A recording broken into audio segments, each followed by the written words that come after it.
Les trolls et le festin nuptial, conte suédois. Il y a de cela si longtemps que personne ne s'en souvient, peut-être plus, vivaient dans le Grand Nord, là où l'océan glacé balaie les côtes rocheuses, d'étranges nains, les trolls. De la taille de jeunes écoliers, ils ne se différenciaient aucunement des hommes, si ce n'est par leur long nez et leur peau basanée. Certaines gens prétendaient qu'ils avaient aussi de minuscules queues, mais personne ne réussit jamais à le voir. Les trolls portaient en effet de larges pantalons flottants sur lesquels tombaient les pans d'une veste rouge aux grands boutons de cuir. Leur tête était couverte d'un bonnet à pompons qu'ils troquaient parfois contre un large chapeau magique. Dès qu'un troll coiffait ce chapeau, il devenait invisible. Ils vivaient en paix avec les hommes, les secondant même à l'occasion, mais quelquefois ils étaient pris par une faim soudaine, une véritable boulimie. Dans ces moments-là, ils mettaient leur chapeau et se glissaient dans les garde-manger ou dans les caves où se trouvaient les réserves de nourriture. Personne ne pouvant les voir, ils festoyaient en toute tranquillité, vidant étagères et tonneaux. Ces visites laissaient généralement dans les maisons un beau désordre. Pour se préserver d'un tel pillage, les ménagères devaient marquer du signe de la croix chaque aliment. Alors les trolls n'y touchaient point. Un jour, un jeune homme, je crois qu'il se nommait Swain, vint s'allonger après son travail à l'orée du bois et s'endormit. Bientôt, il fut réveillé par des voix sortant des fourrés voisins. « N'as-tu pas vu mon chapeau ?» demandait l'une. « Si tu ne le trouves pas, prends celui de grand-père, » conseillait une autre. « Cela ne fait rien s'il est trop grand pour toi. Seulement dépêche-toi, le mariage est certainement déjà commencé. » Ce sont sans doute des trolls, pensa Swain. Le maire de la commune marie sa fille aujourd'hui, et c'est pour cela qu'ils mettent leur chapeau. Ils se réjouissent déjà à l'idée d'aller dérober la nourriture dans les assiettes des invités. Bien que les trolls fussent invisibles, le jeune homme entendit parfaitement le bruit de leurs pas se hâtant vers le village. Il s'apprêtait à les suivre lorsqu'il aperçut dans les branches quelque chose de noir. C'était le chapeau qu'un des trolls avait vainement cherché.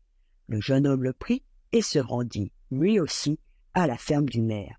L'orchestre jouait déjà et les invités festoyaient joyeusement. Prenant place auprès des mariés en bout de table, les trolls commencèrent à manger avec une telle voracité que la maîtresse de maison ne suffisait plus à changer les plats vides. Les invités jetaient vers le jeune couple des regards étonnés. « Sapristi, les mariés ont déjeuné toute la semaine. Regardez à quelle vitesse les mets disparaissent !» Swain, qui assistait à ce spectacle, ne put s'empêcher de sourire en entendant ces propos. S'approchant alors du maire, il lui remit discrètement le chapeau des nains en lui soufflant à l'oreille. « Monsieur le maire, mettez ce chapeau sur votre tête et vous verrez quel hôte inattendu se sont joints à vous. » Obéissant au jeune homme, le maire coiffa le chapeau et aperçut alors aux côtés des mariés deux trolls avalant goulûment les mets délicats. Il allait les chasser lorsque Swain l'arrêta.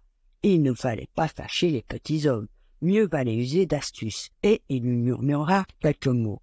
Ensuite le garçon sortit de la maison par la porte de derrière.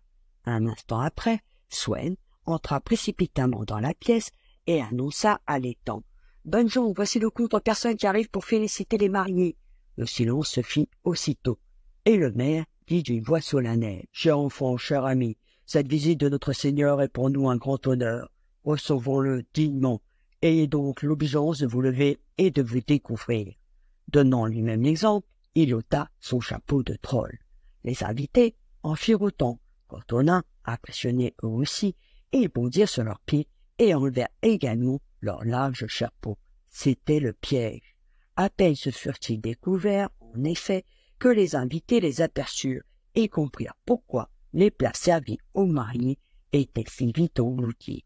Alors, avec de grands éclats de rire, ils chassèrent les trolls de la table, mais la maîtresse de maison, bienveillante, les rejoignit dans le couloir, tenant la marmite de purée pour en remplir leur gros chapeau. On n'avait encore jamais vu quelqu'un quitter un repas de noces les mains vides. Les trolls ne s'offusquèrent pas, c'est que la purée leur mets préféré. Ils s'inclinèrent pleins de reconnaissance devant la maîtresse de maison et lui dirent en chœur « Ma foi, nous allons nous régaler, nous vous remercions de tout cœur. » Les gens de la noce, finalement, ne virent pas le comte, mais cela ne les empêcha pas de festoyer, de chanter, de danser et de s'amuser jusqu'au petit matin.